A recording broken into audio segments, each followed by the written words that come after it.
Screen looks great. Hi, everyone. This is Madeline with Soligent. Just wanted to welcome you to our webinar. With SolarEdge, we're diving into the design tool. So I'm very excited that we're going over this today because sometimes it can seem a little daunting to move your sales team or to transition your sale from a solar only discussion to a solar plus storage discussion. And so we're very excited to have Cameron here from SolarEdge to help use this tool and make your life so much easier on adding storage to systems and using this tool to really make that conversation easy. So take it away, Cameron. Thank you so much. I'm super happy to be here as well. So again, my name is Cameron Stewart. I just had a title change. I'm a senior technical marketing manager, formerly applications engineer, formerly training manager for North America. But I've been at SolarEdge for almost 6 years now, and I've been in the industry for 17 years. And SolarEdge, one of the products that I manage is our residential storage application. So I worked closely with StorageEdge and LG Chem batteries, and then Energy Hub and the backup interface, as well as now I'm doing Designer as well. So when we go into the Designer, I did have a presentation that we could just look at a PowerPoint, but that I think is kind of lame. So what we're going to do is a live demo, and live demos are always terrifying. Because you never know what's going to happen. It can always get messed up a little bit, but we'll work through any kinks or issues. And I'm super excited to really kind of show the tool off because it has grown, it has evolved. For all those storage system questions you have, we can get those answers to you. And I hope by the end of this, we'll have a firm grasp of how to use Designer, kind of the new features that have come out, like our financial analysis tool, and then what we're going to do in the future with Designer. And Designer is just kind of this living, growing, breathing tool. And I really want to impress that our next line of updates is going to be really geared towards proposals and towards sales professionals. So you'll start to see the evolution of our tool, and it's going to be fantastic when you're trying to figure out how much storage to put on a system and things like that. So let's dive into it. And you can probably see my screen right now. It is at solaredge.com. And to log into Designer, all you have to do is click this login button, and then you drop down to Designer. Now, Designer is a tool that we give to you for the cost of buying our product. So if you've ever purchased a SolarEdge product, then you have access to this tool. If you don't have credentials or online credentials, just click the I don't have the sign in, create an account button. Let me log out and show you how to do that. It logged me in automatically because of course I'm in the tool all the time. But I always forget sometimes people don't have SolarEdge credentials. So if you click the Designer button from the login dropdown, it'll get you to here, and it'll ask you for your credentials. If you don't have credentials, just click sign up here. It's like filling in every other application account creation form that we've done on the internet since 2001. Bold statement there. So I'm going to go ahead and log in. Cool. And once you log in, and then I will say, why don't you drop your questions into the Q&A? And, if it's a quick question that I can answer, I think somebody will feed me the questions. And then if not, we'll just get to it at the end, and we'll answer all those questions at the end. So when you first log in, you're going to see, if you haven't ever created any projects, this is going to be blank, and you just click this plus button to create new projects. But if you have created projects, or anyone in your company has created projects, this is your project list. And I've always got mine filtered because I only want to look at my projects, because I work for a global company, SolarEdge. We sell products around the world. And as you can imagine, everyone who works for SolarEdge creates accounts and creates projects, and they go into here. And so like sorting through this amount of information can be cumbersome. So that's why I always filter by just my projects, because I'm not interested in projects that are in Italy or Germany. I mean, they're cool projects and interesting to look at, but generally not something that I need to worry about. My counterparts in those countries are worried about that. And of course, my internet is going super slow. So, see, live demos are always tough. So I'm just, here we go. So you can see Brazil, United Kingdom, Bulgaria.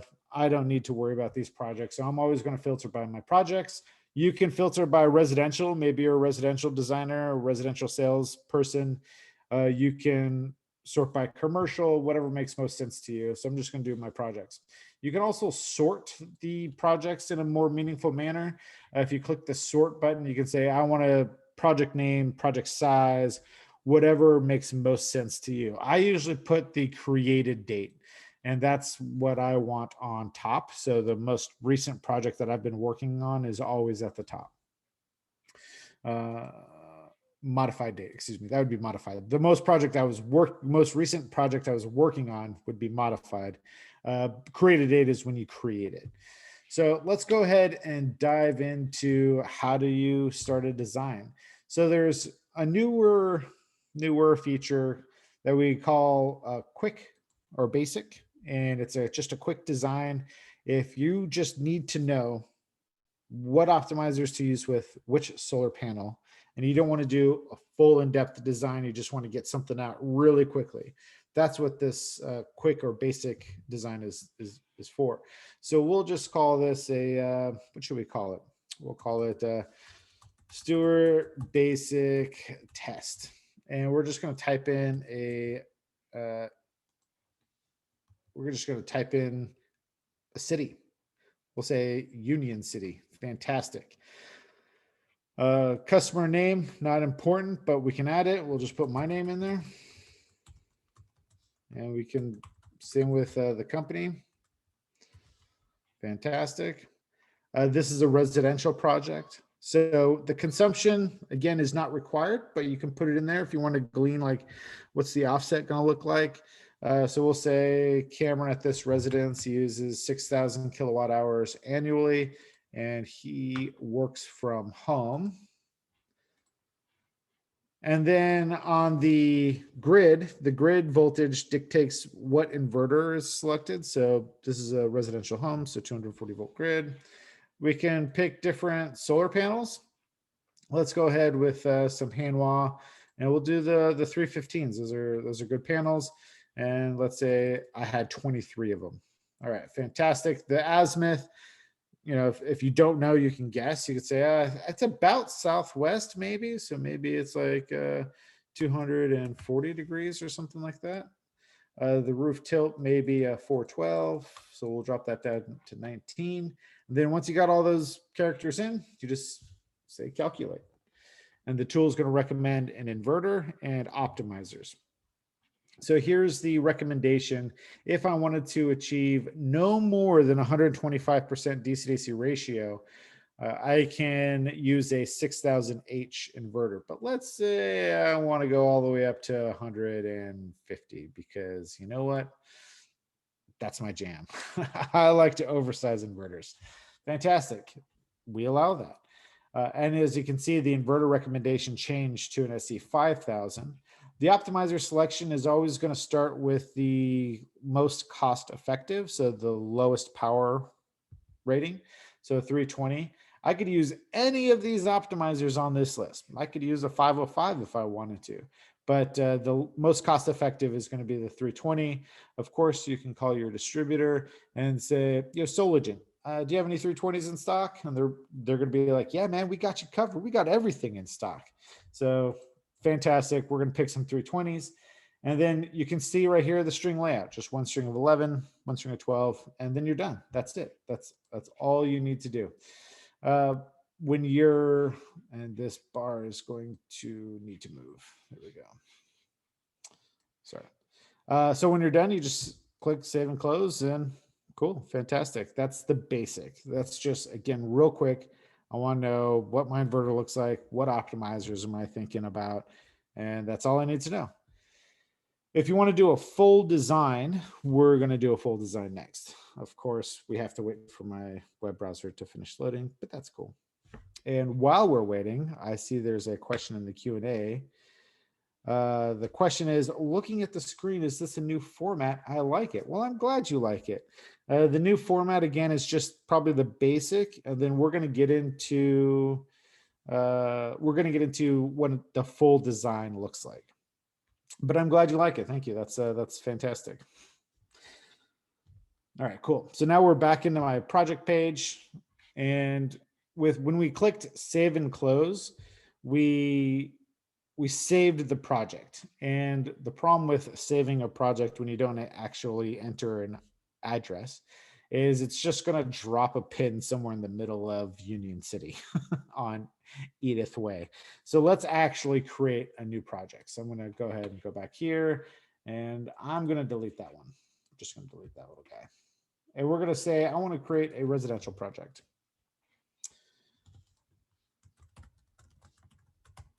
Actually, we'll say Soligent. Yeah. Fantastic. And we are going to do my old house in Phoenix, Arizona.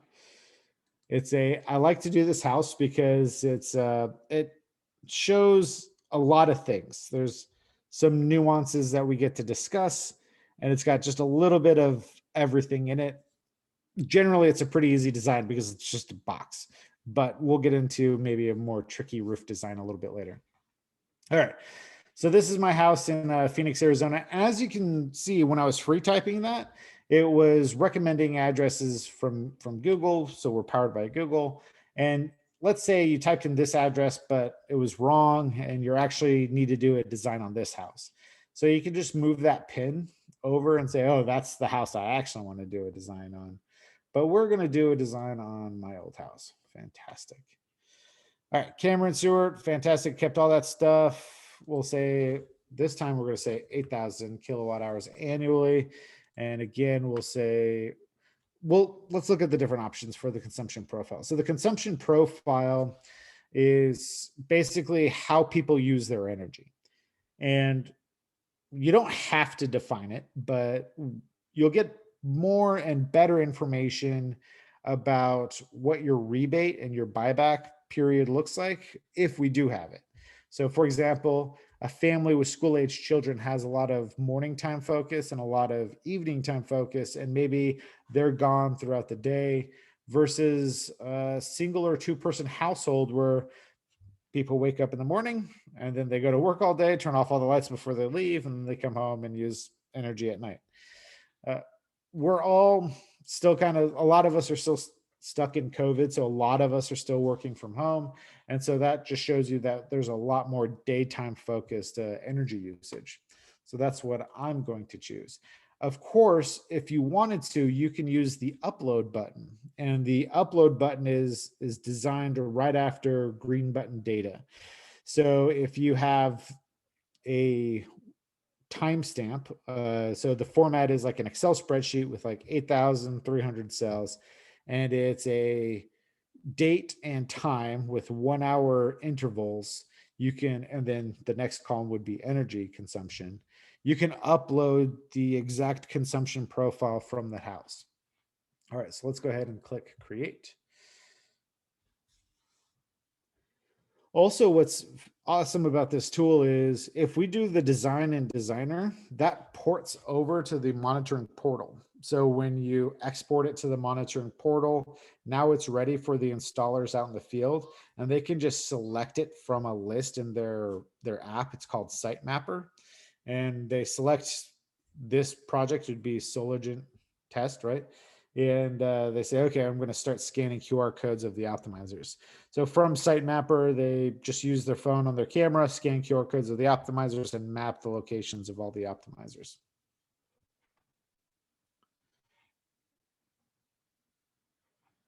All right, cool. So how do we draw a layout?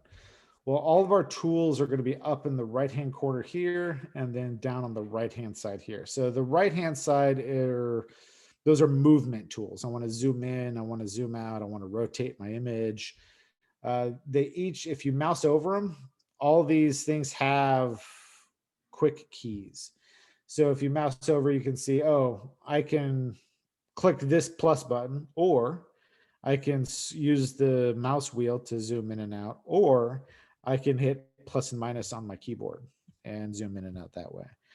Same with the rotate. Like you can say, oh, I want to rotate the view.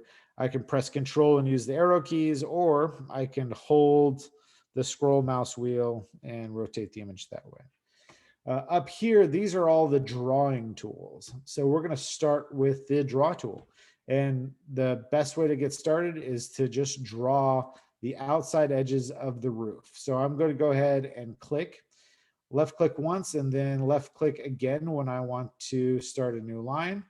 And as you can see, I'm trying to keep my angles at 90 degrees because that's how homes are constructed. And I'm not too worried about cutting a little bit of the image off. So you got to remember that this image is taken from space.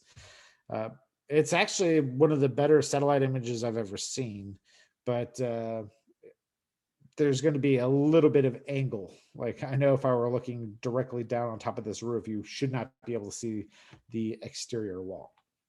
All right, so I drew the outside edges. Now we're going to go ahead and draw the inside edges. And notice how the select tool is now highlighted. So once you complete a polygon, it's going to automatically move you to a select tool. So there's two ways to get back to the draw tool. You can come up here and left click on the draw tool, or you can just double click and say, I want to start a line right here. And that's exactly what I did. So I'm going to purposefully make a mistake so we can correct it. Uh-oh.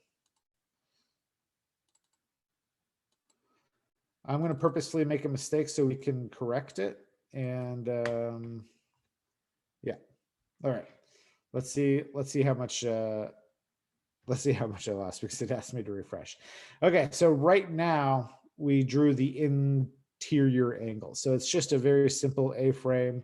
There's a little dormer right here. We'll draw the obstacles in a minute. But there's this edge right here where this roof and this roof are at two different elevations. Okay, so we're going to go to 3D mode. And in a perfect world, you're supposed to left click this midpoint and be able to raise the pitch of the roof. But because of these lines being connected, the tool doesn't understand what it's supposed to do. It's like, well, there's no way for me to fold on that axis. So it's very simple. All you got to do is click this line, and I'm going to hold control so I can select multiple lines. And I'm going to say, I want those lines to be split. So meaning that they're, again, two different elevations. And now I'm going to try that again. And now when I left click and drag this up, now you can see that the pitch forms perfectly. So we're going to go ahead and I'm going to left click on here. And I know that's a 412. So we're just going to type in 412. Cool. And then over here, I'm going to raise this point on this dormer. I want to say, yeah, that's also a 412. Cool. And then now we have this patio cover right here. So you can also get a good idea of that split functionality. So the patio cover is, again, we're looking at the exterior wall, so it's attached. And so we're going to attach the patio cover, and we're just going to keep in mind that maybe we need to stop, just something like that. Okay, so there's our patio cover. Now, when we go back to 3D mode, it's going to have this weird, ridiculous pitch to it because the tool thinks that the patio cover is attached to this line, right? So let's go back to 2D mode, and we're going to use the same tool that we used last time. We're going to use that split tool. And now the tool recognizes that this could actually be its own entity, and we can drop it down. So we can change the overall elevation of the entire building by double clicking on a point or a line, and we can say, this is a 2-story house. So I want to raise this up to maybe 24 feet, and we'll call it 24 feet and 3 inches. And then again, this patio cover, maybe a little bit taller than 9 feet, Maybe it is, we'll say 11 feet. Fantastic. All right, so that's the house. Man, that was super fast and easy. So we're gonna go back to 2D mode and we're gonna add the obstacles. So the obstacles are super easy to add. You just click on the obstacle tool and then you left click and just kind of drag and highlight the obstacle. So there's two ways to do it. If you have a lot of repeating obstacles that are the exact same size and shape, what I tell people to do is once you create the obstacle, click the select tool, click the obstacle, and then just on your keyboard, type in Control C and then Control V. And the obstacle will paste wherever your cursor is, wherever your mouse is. So this is really handy if you're doing a commercial rooftop and you have to replicate a lot of air conditioners. And so actually I'm gonna just Control Z and undo all that. And I'm gonna show you why replicating air conditioners is easy using our tool. All right, so let's go to 3D mode. And let's pretend this was an air conditioner and it has a height of 3 feet 5 inches.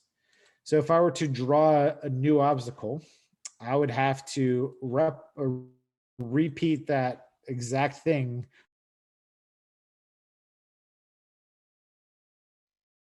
in this height every time. That sounds like a bummer to me.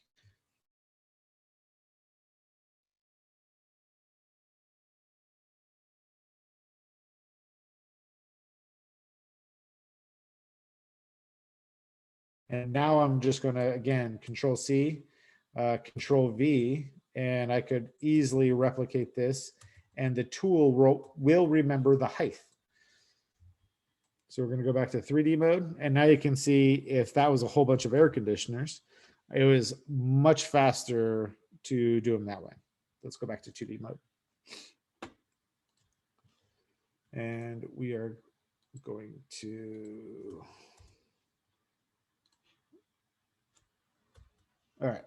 So what these little vents are, they're little tile vents. So they're relatively flush to the tile. They definitely don't cast a shadow. So I'm just going to go ahead and replicate a whole bunch of these. And then it looks like we have a gas vent right there. Another little vent right here, right there. And it looks like a satellite dish right there.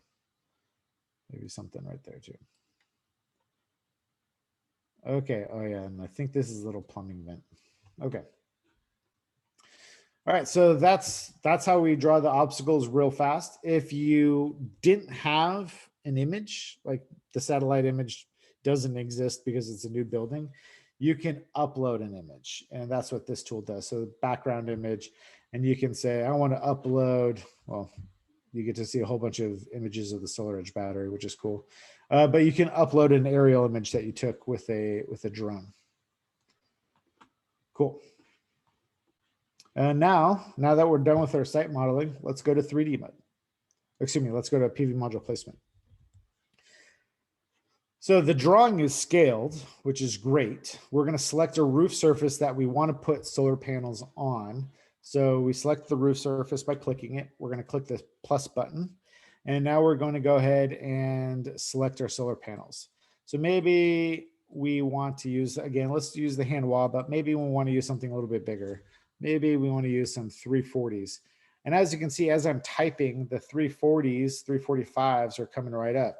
Do they have 360s yet? They do have 360s. Let's use the 360 Duo Peak because we're a glutton for punishment. The azimuth and the tilt are automatically fixed based on the design that we created. So this is an east-west roof, and we decided that we declared it was a 412. Column spacing and row spacing. So column spacing is the space between the modules. So usually a mid clip is about 1 inch, but let's say you're using Iron Ridge racking and their UFO clip is 1/4 of an inch. So you can say that's 0.25 inches. The row spacing is the space between the modules. And I usually like to give myself a little bit of wiggle room. So I usually just go the full inch. Maybe I'll even do 2 inches. So that way I know it's a satellite image. If it fits with a lot of space around each solar panel, because those rows compound those distances, then I will have more than enough space when I'm actually on the roof. All right. So that's what I usually do. 1 and 1 is typically what I do. All right. So let's close this pane, and we're just going to left click at the bottom corner and then drag all the way across the top. And we can drop all those modules in right there. I'm going to take a little sip of water. Excuse me. Okay. There we go. So the modules populated, they automatically avoided the obstacles and the keep out zones. And obviously we don't want to fly modules over the ridge. And I'm sure some of you are like, whoa, whoa, whoa, Cameron, slow down. What about your walking lanes? That's a valid argument. So let's say we need a 3-foot walking lane from one side. Typically you don't need 3-foot walking lanes from both sides, but let's say, for instance, in this application you do. So we're going to put these guide markers in. Oops. And then we're going to say you need 18 inches from the ridge, or 1.5 feet from the ridge.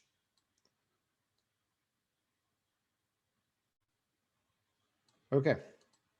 So that means, oops, that means we lose this module. Let me pan my image. There we go. That means we lose that module. And it looks like we're going to lose this top row, which is sad to me. We're going to select this whole top row. And we might be able to get, actually, we might be able to get that top row if we really go down to the edge. Okay, let's see if we can get some more modules.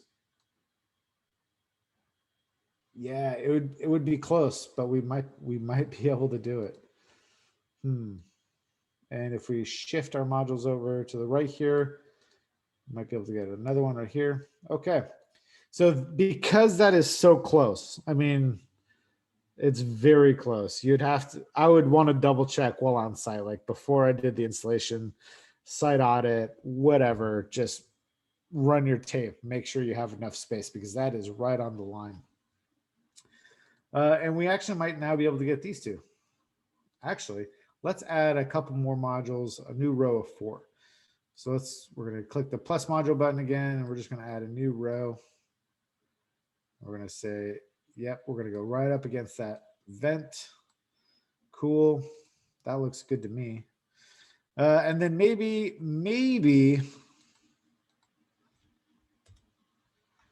we actually might be able to get, yeah. Oops. And that Control-Z is like the best thing ever. When you make a simple mistake and you're like, I didn't mean to delete that. I'm really surprised. There we go. Okay. I'm like, yeah, I thought I would be able to get 4 modules in here. All right. So maybe we can even add 1 landscape. So we're going to go ahead and click plus module. Oops, I forgot to change it to landscape. And there we go. So maybe we add 1 more. Do you think we get 2 more? I don't think so. Okay. So we add 1 more module on a landscape. That's 17 on the west face. Let's see what we can get on the east face. And it's going to remember my last input. So my last input was a landscape module. So let's go ahead and go back to portrait. And we're just going to be cognizant of our walking lanes. And I'm not going to actually draw. Man, this is pretty tight right here.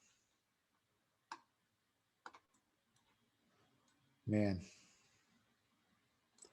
These 72 cell modules don't fit in very well, do they?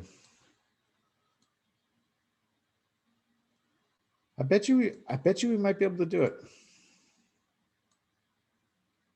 Oh yeah, check that out.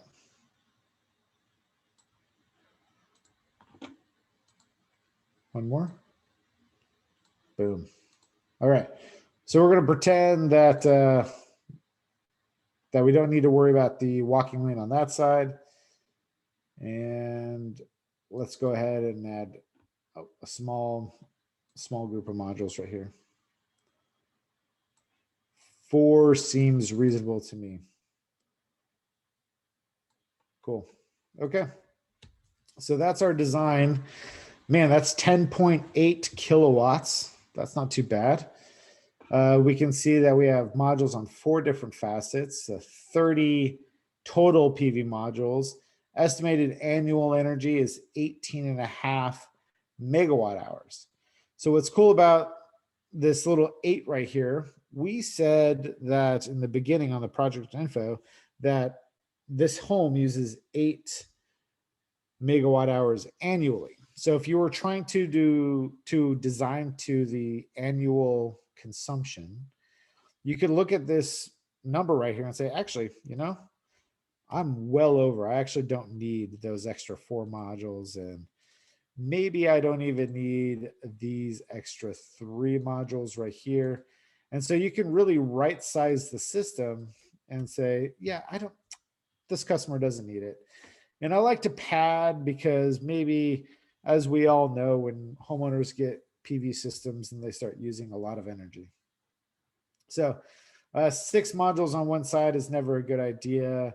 So maybe we actually just scrap the east array altogether. And we say west face. It's a time of use rate. So it's going to make them more money throughout the day. West face makes a lot of sense. So we're not going to do anything on the east face.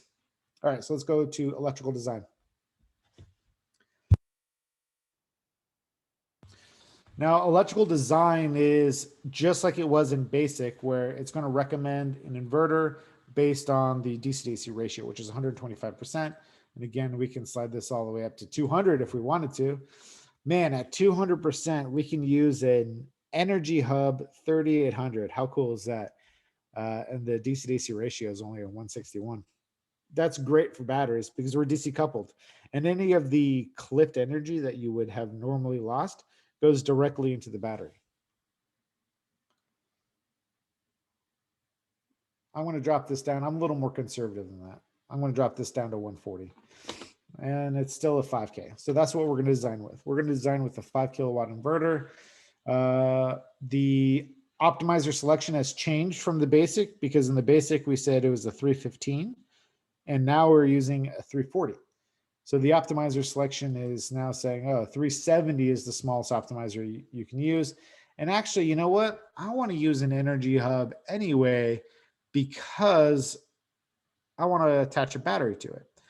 So you can look at the drop-down list of inverters, and anything that has a battery icon means that it supports a battery. Anything that has a car icon means you can get it with an EV charger, or supports an EV charging, or the EVSE. So I'm going to select that 6,000, and now our DC-DC ratio is 102%. That's pretty low, but that's fine. We'll take the P370 and then we'll just click generate. Okay, so now that we have the P370 selected, we have the optimizers, the tool is already saying, well, you need to string your inverter. And so it already started us with the string tool. So we can run the string ourselves. We have 17, so likely we're going to do like a string of 9 and a string of 8 or something like that. Oops. Cool. And then we'll do this one like this. All right, so that's how I would have strung it. 2 strings, super easy. I wonder 5.7. We might actually be able to do this on a single string. Let's look. Oops. Oops, I went too far back. So if you don't want to string it yourself, you can click the auto string button. Oh, it did a string of 9, a string of 8. Okay. So not quite enough to do a single string. I don't like how they strung it. So the auto stringer it doesn't work well with large gaps. It doesn't understand how it's supposed to work. For example, we see right here the auto string wants to go 1, 2, 3, 4, 5, 6, 7, which is what I did. But then it tries to jump this gap, and most installers would agree that we probably want to come up to this corner. So I'm going to string it myself. The auto stringing works great if you're a commercial installer. Oh man, the auto stringing is amazing.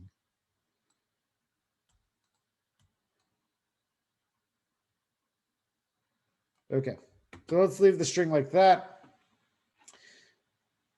And then we're going to go to financial analysis. All right. So it says beta right there, but it's fully released. I needed to make sure that I wasn't in beta environment. So the financial analysis is one of the newest features into our tool. And what's cool about the financial analysis is, again, it provides a lot of valuable information about how the solar energy is being used, what the payback period might be, based on the homeowner's utility rate. Now you can put in what the homeowner currently has as the utility rate, but typically what you want to do is if your utility forces you to a solar plan, like California, you're going to get forced to a TOU, then put in whatever the new rate is going to be so they have a better idea of what their payback period is. So at the top here, we start with financial parameters, and it's all pretty much boilerplate information. It'll give you like the cash flow discount rate 3%. We expect electricity to increase 2% per year. The system degradation, 1% per year. Usually it's like 0.5% per year, but you can go more or less. Lifetime of the system is 20. You can change the equipment lifetime. Maybe you sell the extended warranty. And so you want to say, yeah, I got you that extended warranty. So let's put 20 years in here. You can calculate the O&M costs. So if you're going to have a O&M agreement, I'm going to come out and service your equipment every year, you can enter that, and it thinks about how much that stuff's going to cost, equipment cost. But if you have the extended warranty, equipment cost is relatively free, right? Because you got the extended warranty. Down here is, again, the consumption data. So this is what we think that home in Arizona is going to consume on a annual basis. And it actually should be the most. I don't know why it dips down in July. That's odd.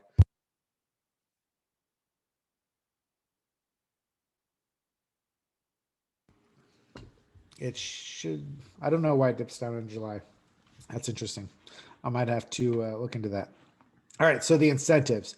So now we can type in like what kind of breaks are the customers going to get. And there's a drop-down list that you can select any of these incentives. Now, if it's got a little person icon, that means it's an incentive that you, the user for your company, has created. For example, let's look at the ITC. We know that the ITC is a tax credit that the system owner will receive 26% of the system. So we were able to just click drop down that. So if there's a new incentive that maybe I don't have in California and that you have in Montana, you can click add new incentive. And if you don't see it in this list, you just say, I can't find it. And then you say, oh, it's because the site's in Arizona. You can say it's an Arizona local incentive. And we're going to say it's AZ state tax credit. And they used to do this. I don't know if they still do. And it was usually like $1,000 local tax. And then if you click this box, you can say, I want to make this incentive available for anyone that has a profile on my company account. So this would be for SolarEdge. Cool. And now we have the Arizona state tax credit. The system pricing is basically how you're going to bill for the system. So we can bill at a fixed cost. We can say, oh yeah, I used another tool for the proposal. Like I have an awesome Excel spreadsheet that I use for my proposals. So I'm just going to type in what I put into my Excel and it spits out maybe the system costs $30,000. Cool.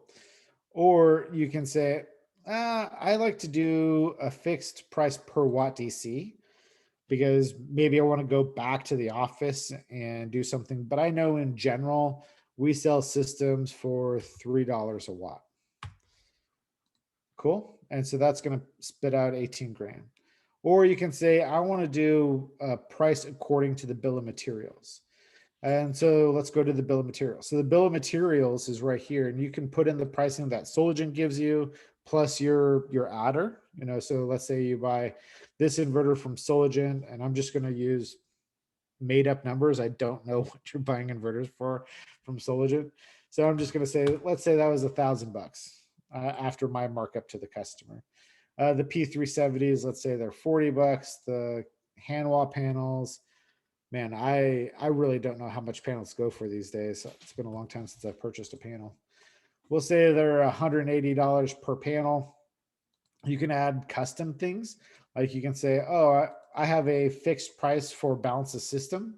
So that would be your conduit, your wiring, all those things. And you can say, oh, I've got, a fixed price. It's $5,000. I just put that on every job.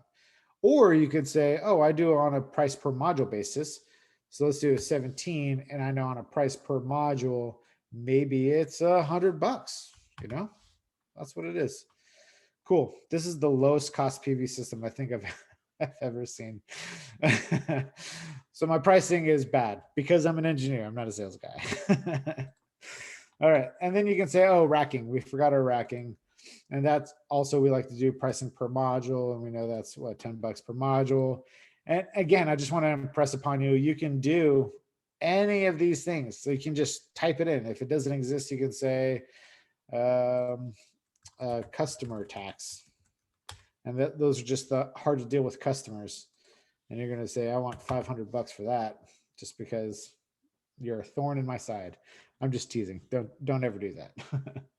All right, so let's go back to price per watt DC because I think that's about $3 per watt these days for residential system.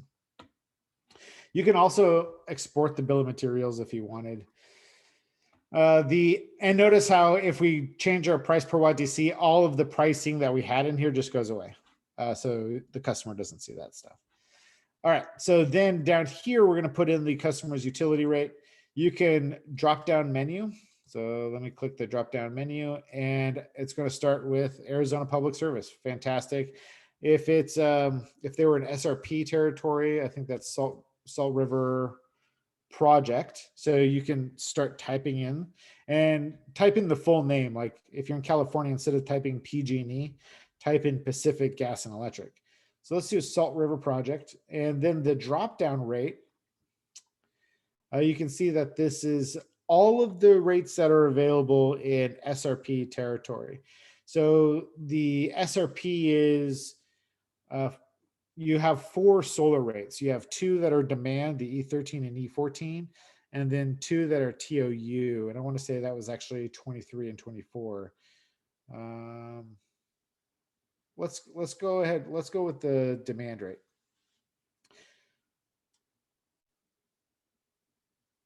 Yeah. Okay. Great. So now that we have the rate selected, if you wanted to look at what the rate was, you can just click this rate overview and you can see, okay, well, here's our time of use window. And from January 5 a.m. to basically 9 a.m., January to April, customers during this on-peak time are going to get charged, and I can't see the 7, which is interesting to me. Cool. Okay, let's look at the 4 then, which is 20 cents per kilowatt hour. Cool. They also have they have a demand rate, and I don't see the fixed demand rate in here because they do charge you a per kilowatt basis. Charge. It must be in there, and I'm just not seeing it. And then weekends are always off-peak time at 20 cents per kilowatt hour. I think it's built into the TOU window. Okay, so this is just a TOU. There is no demand. Time of use. Yeah, that's just a TOU window. Okay, so I was wrong about the E13. It's not a demand rate. Okay, so we know that during on-peak time, number 5, that is 25 cents per kilowatt hour. Number 4 is 20 cents per kilowatt hour. Number 3 is 6 cents per kilowatt hour. So we obviously want to maybe charge a battery during this time and then use it during 5 to 9. So let's go ahead and close this. And we can see on our summary and reports what the impact of this utility rate is going to be.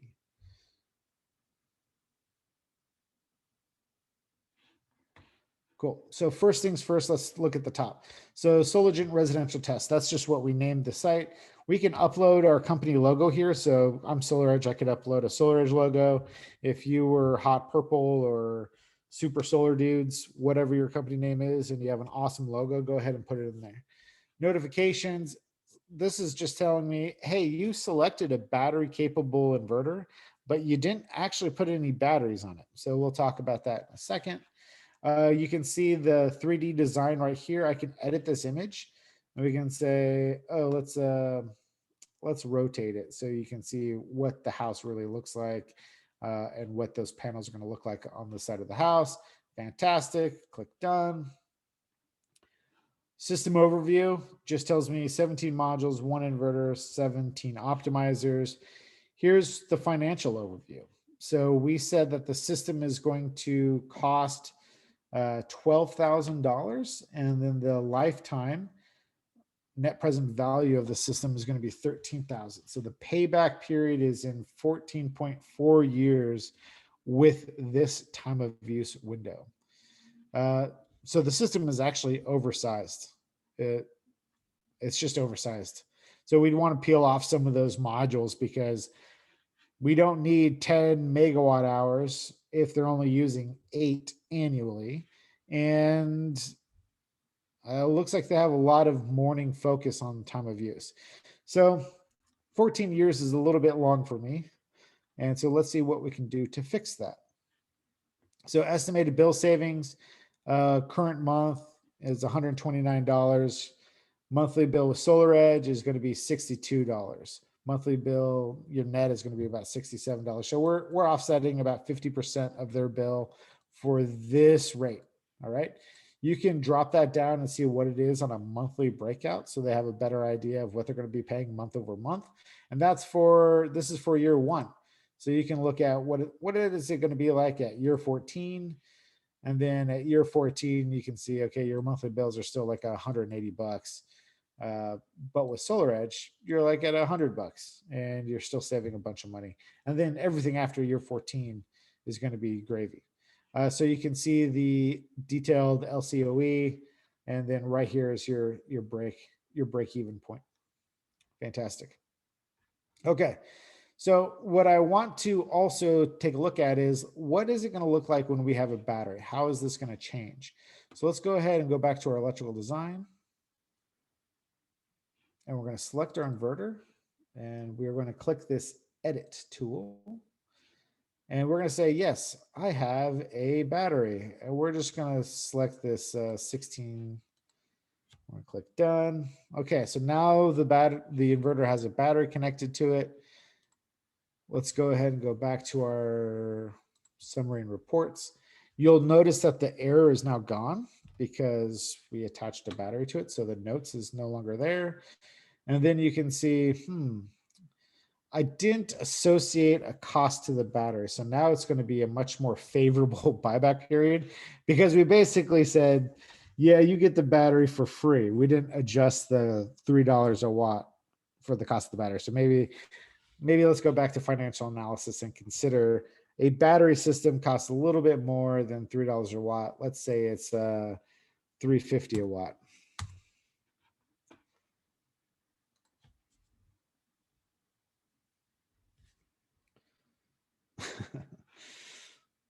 So even going up 50 cents a watt, which was about 5, 6, 7 grand, which is about the cost of the battery, our payback period has vastly improved. And the reason our payback period has been reduced by 3 years is because we can discharge the battery during on-peak time. So our level of self-consumption and the amount of energy we're purchasing from the grid just goes way down, because we're taking extra energy and storing it into the battery. So that's the key feature right here. So man, just being able, even though the cost of the system went up 5 grand, actually it was about 6 grand. Yeah, about 6 to 7 grand. we dropped 3 years on our payback period. So that's huge. That's huge. Okay. And then you can see again, the year over year breakdown of what it's going to look like. And before we were over here, we were like year 14, and now we're year 12-ish before we break even. Cool. All right. And then the last step, if you want to modify the loss factors, if you're in a place that snows, I'm going to tell you always adjust the snow and soiling, because SolarEdge doesn't do a good job of accurately predicting what the snow level of snow is going to be. So when I do designs in Canada, I usually add like a 3%. And so we could say, oh yeah, that's going to be 3%. And basically we're saying that we're going to just take the estimated production and just drop it down by 3%. And so now the payback period is an even 12 years. And I think that's I think this is actually a really good design for this system. Battery, a little bit DC, a little bit oversized for the resident. And then by attacking the time of use with a battery, like this is a very well designed system. And then lastly, you just go to export, and you can export it to the monitoring portal. So again, like I said earlier, the installers with their site mapper are going to pull out their phones and scan the QR codes, and it's already in the monitoring portal. So you don't have to recreate it. Every Energy Hub inverter comes with a cellular card. So you turn it on and you register it to the portal, and you map it, and you're good to go. So now you have module level data. You can choose to give that to your customer if you want to. You don't have to. If you run into some sticky situations where you don't know how to move forward, the roof is really difficult design, you can share the system with somebody. You can say, dear Cameron, we want your help. And you go ahead and share this with somebody. So I'm going to say close. Cool. Oh, and then lastly, I forgot, you can print this off. So you just print this report out and you hand it to your customer, and it's got everything you want in it. It's got the expected production, it's got the consumption, it's got a nice graphical image of what the house looks like. Should have your company logo up here in the top right-hand corner. If this is too much information, you can edit these pages, and you can say, you can click on report settings, and you can say, okay, I don't need the system overview, and I don't want the estimated monthly. I do want to keep PV modules. I do want to keep bill savings. I don't need yearly cash flow. I don't need the bill of materials. I don't need electrical design. I don't need system loss. Okay. And you just click apply, and now your report becomes much more condensed. And so now when we say, okay, let's print this thing, it went from 4 pages down to 1 page. And you can set a default for what you want to see and what you don't want to see. Okay, it's still 4 pages, but we got rid of a lot of the stuff we don't need. So you can set a default and say, okay, these are my default settings. So let me just open that back up. And you can say, hey, I want to set this view as my default. You can also rearrange it. So maybe you want the system production and consumption. Maybe you want that at the top. And maybe you want the financial overview right underneath it. So you go system production, and then how much is it going to cost? And then everything else is ancillary to that. So you can see right here, okay, system production, financial overview, and then you get into the nitty-gritty details of everything. Cool. All right, man, 5 minutes, right on time. Let's go ahead and get some of these questions